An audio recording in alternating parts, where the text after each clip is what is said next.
자, 네 번째 썰 한번 가보도록 하겠습니다. 댓글 컨텐츠고 영상 제목. 요즘 호의를 베풀었더니 디톡스 치는 인간 너무 많아요. 붕어 형 유튜브 보면서 마음 다잡습니다. 항상 이라는 영상에 달린 댓글입니다. 원래 많아요. 디톡스 치는 사람은 원래 많아. 예. 보통 디톡스 치는 인간 많다는 것을 디톡스 맞고 나서 압니다. 맞기 전까지 모릅니다. 예. 한국 사람도 아직도 사람 믿는 사람들 많아요. 예. 왜냐하면 정 많은 사람들이 많기 때문에. 정이 많다는 게 사람을 잘 믿는다는 거야. 그렇죠, 여러분? 그 정이 많기 때문에 뒤통수 맞을 확률도 높은 거예요, 여러분. 뒤통수를 세게 맞잖아요. 그러면 사람 안 믿게 돼. 물론 뒤통수 맞아도 또 사람 믿는 사람도 있긴 하지만, 제대로 한 대 맞았다면 사람을 다시 보게 됩니다. 그리고 대한민국 뒤통수 치는 사람 많아요. 보통 뒤통수 치는 사람은 돈이 많거나 능력이 좋은 사람이 아니에요. 보통은 악간이 못하고 형편이 안 좋은 사람이야. 그러니까 왜 믿었던 사람 뒤통수 치는지를 봐야 돼. 보통 정상적으로 살았다면 뒤통수 잘 안 칩니다, 여러분. 예. 뭔가 문제가 있는 사람이 뒤통수 쳐요. 자기 살겠다고. 남을 이용해.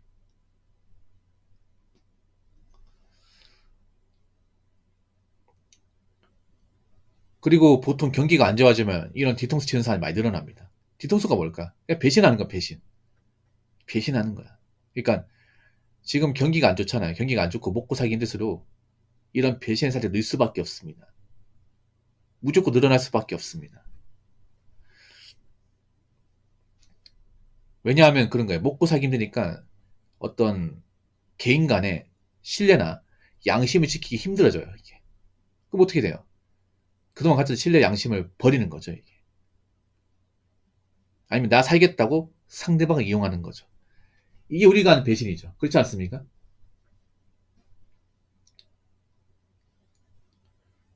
그리고 이렇게 경기가 안 좋아지면 의리, 우정 같은 것도 약해집니다. 약해져요.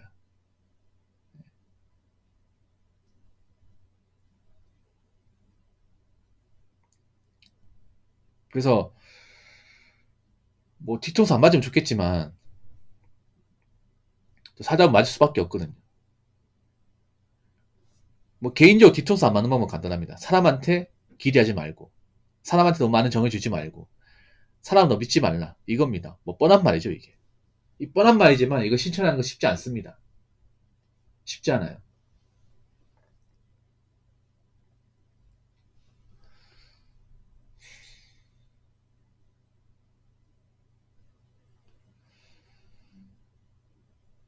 그리고 상대방에게 나에 대한 너무 많은 정보를 주면 안 됩니다. 예. 한국 사람 정이 많다는 게 뭐냐면 그런 거예요. 정이 많으면 다 텁니다. 다 보여줘요. 내 속내를. 그렇죠. 근데 그게 나한테 악서가 된 경우가 정말 많습니다. 아, 이 사람한테 이 정도 얘기하면 되겠지. 이 사람한테는 이 정도 얘기해도 큰 문제가 없을까? 아닙니다. 뭐 지금 당장 문제 없겠지만 나중에 가서 문제가 생겨. 나중에 가서.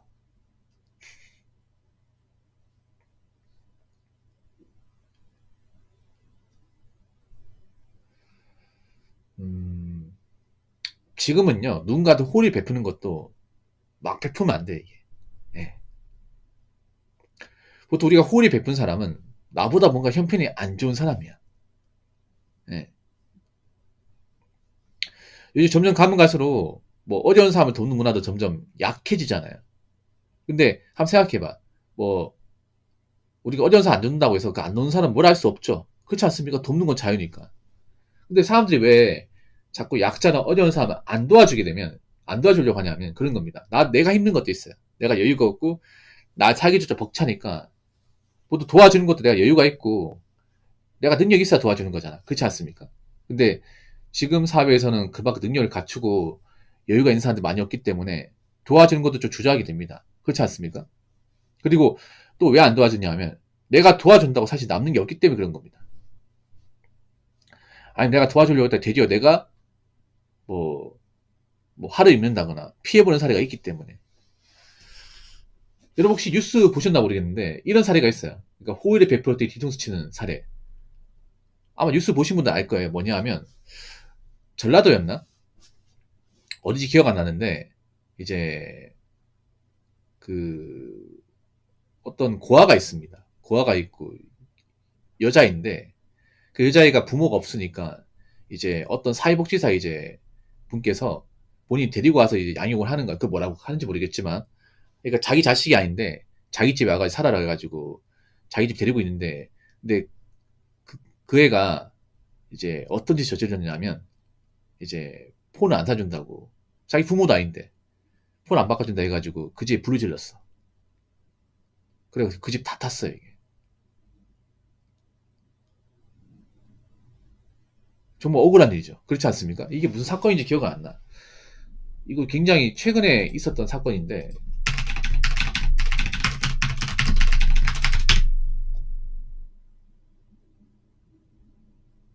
예.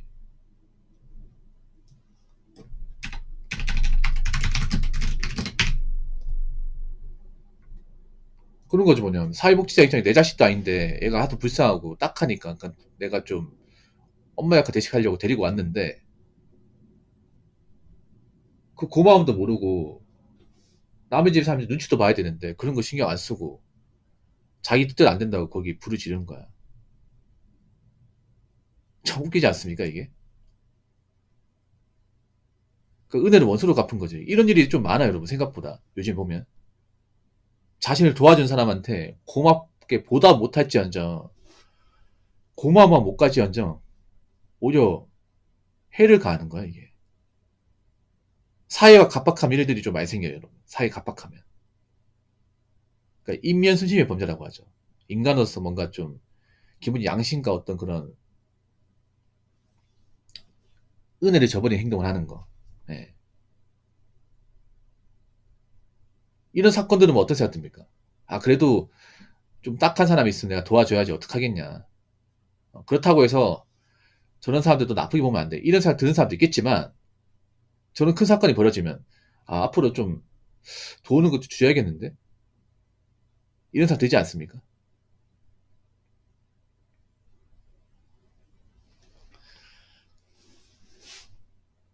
그래서 말인데 이제 호의를 베푸는 것도 사람 봐가면 도와줘야 돼. 그러니까 뭐냐 하면 정말 호의를 베풀었는데 이 사람이 고마워하면 우리 호의를 베풀어도 돼요. 근데 고마워하지 않는다면 그리고 그 사람이 뭔가 나아진 모습이 없다면 호의를 베풀 필요가 없어요. 여러분 주변에 그런 사람 있잖아. 어릴 때 알고 지냈는데 나이 먹고 뭐 근황 들어보니까 형편이 무지하게 안 좋더라. 그래서 내가 예전 생각해서 그 사람한테 가가지고 뭐 먹을 거 사주고 그랬단 말이야. 그럼 그 사람이 어떻게 해야 되면 아 고맙다. 네 말 듣고 좀 열심히 살게. 너 정말 고맙다. 이유는 잊지 않을게. 이렇게 얘기하면 좀 도와줄 수 있어. 근데 그게 아니라 한 번 도와주니까 계속 도와달라 그래요. 이제 고맙다는 말도 안 해. 자기가 돈 필요하거나 뭔가 배고프면 전화하는 거야 이게. 너 뭐 하냐고. 그럼 어떻게 돼요? 도와줄 필요가 없다는 거지.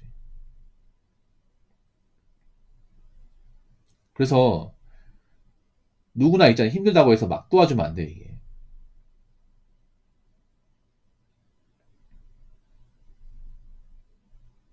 그리고 오래 알고 지냈다고 해서 너무 격 없이 허물 없이 지내면 안 됩니다.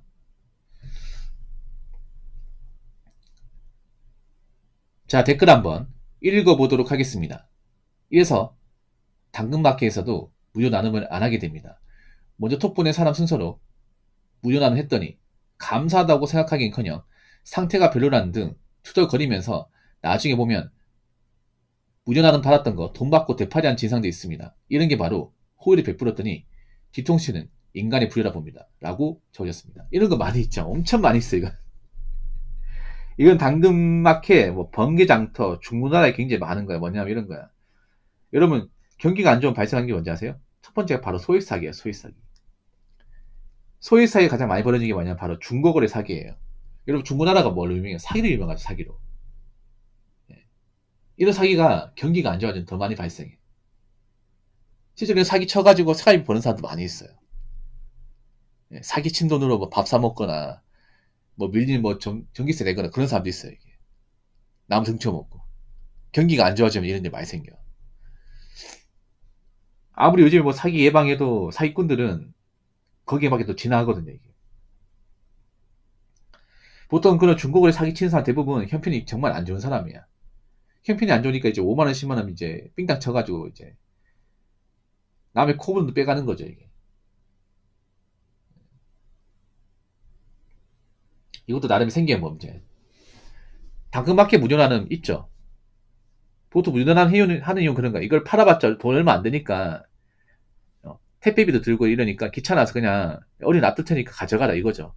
예.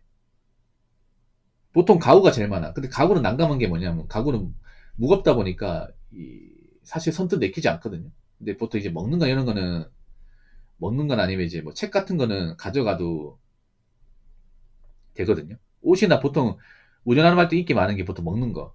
예. 유통기한 이제 임박한 먹는 거. 뭐 그런 건 아니면 이제 옷 같은 거. 여자분들 힐이나 뭐 신발 같은 거. 아니면 책 같은 건데 그냥 주면 받아가면 되잖아. 맞잖아요. 어디 장소에 놔둘 테니 가져가라. 근데 웃기게 뭐냐 하면 이거 별로네. 야, 이거 공짜로 준 이유가 있네. 이렇게 얘기하잖아. 그럼 가져가지 마, 그러면. 가져가지 말라고. 맞잖아, 이게. 그러니까 그런 게 있단 말이야, 여러분 있잖아. 이걸 팔아봤자 뭐, 돈으로 받기 좀 그렇고, 아니면 뭐, 이걸로 팔아가지고, 이걸로 뭐, 택배 포장하고 이런 거 귀찮은 사람도 있단 말이야. 그러면, 어차피 팔아봤자 이거 돈 얼마나 되겠냐. 어? 귀찮은데. 아, 시간도 없고. 그냥, 그 무전화로 할 테니까, 알아서 가져가라. 근데 이제, 막상 왔더니, 이거 왜 상태가 안 좋아요? 해서 투덜거리면 가져갔더니 나중에 되팔기 하더라. 하죠. 저는 되팔기 하는 사람은 특징이 뭔지 아세요? 먹고 살기 힘든 사람이에요. 생각해봐. 보통 이런 무전화로 했던 거는 가격이 별로 많이 안 나가는 거예요. 당근 가서 해보면 압니다. 보통 이런 무전화 하는 거는 가격이 얼마 안 하는 거야. 어차피 이 사람 판다 해도 돈을 못 받아. 근데 얼마 안 되는 돈을 왜 파는 걸까? 이 돈이 아쉬우니까 그런 거예요. 예. 무슨 생각해. 무전화는 뭐 50만 원, 100만 원짜리 그런 거 무전화를 하겠습니까? 그런 사람은 거의 없어. 보통은 애매한 것들 있잖아. 팔기 애매한 것들. 팔아봤자 돈 얼마 못 받는 것들. 그런 것들을 이제 무전화를 하는 건데, 그런 걸 받아가지고, 공짜로 받아가지고 대팔기 하겠다는 거 그런 거 뭐냐면, 그만큼 내가 지금 생계가 어려운 사람이야. 누구나 생계가 어렵고, 돈 나올 데가 없으면 이렇게 행동합니다. 그러니까 사람이 그렇게 되는 거야. 사람이 먹고 살기 힘들고, 돈 나올 구석이 없으면, 이렇게 양심을 버리고, 예, 이렇게 뭔가 아나무인의 행동하는 겁니다. 경기가 안 좋아지면 이런 사람 늘어날 수밖에 없는 거야. 예. 기본적인 어떤 매너나 양심을 버리고, 자기 살겠다고, 예, 저렇게 행동하는 사람이 많아질 수밖에 없어요. 예. 앞으로 더 많아질 겁니다, 이거는. 더 많아질 거예요. 장난컨대 이런 사례 점점 더 많았으면 많았지 덜하지 않을 겁니다. 더 이제 뭐 그런 거야. 더 중국 거래 사기 더 많이 치고 이런 운영하는 받았던 거 얼마나 더 받아내려고 대팔렘 할 겁니다. 분명히 많이 할 겁니다. 왜냐? 금방 형편이 안 좋고 양심이 바닥인 사람들이 많이 생기기 때문에. 무슨 말인지 아시겠죠? 자, 이상으로 네 번째 썰 마치도록 하겠습니다.